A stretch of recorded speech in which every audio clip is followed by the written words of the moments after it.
Kanusha hii sentence. Sawa. Mimi napenda chapati. Kwani mimi sipendi? Kwani ni wewe peke yake unapenda chapati? Hapana, ni ile tu ni example. Ni example. Oh, sasa mbona upeane example na kwani mimi sipendi? Sawa basi, acha tupeane example na wewe basi. Ndio. Wewe unapenda chapati Ngapi? Kuliletwa mojinga. Si wewe unapenda chapati? Kwanza unafaa kuniuliza ngapi? Unajua kwanza tunakanusha. Tuende process by process. Yes. Wewe unapenda chapati? Of course. Kwani ni siri?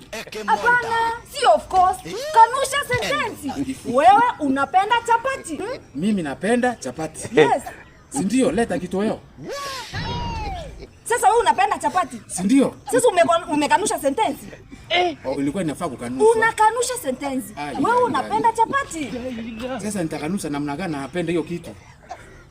Unapenda chapati? Si ndio ungesemea at least ugali, tungeongea otherwise. Sawa sawa. Basi acha tuende kwa ugali. Ugali yenyewe. Wewe unapenda ugali? Si ndio na kitoweo ya kunde.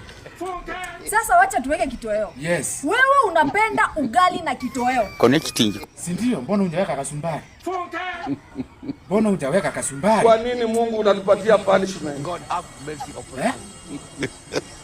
Sisi hatuna nguvu. Sisi hatuna nguvu yoyote. Sisi hatuna uwezo. Yote inayofanyika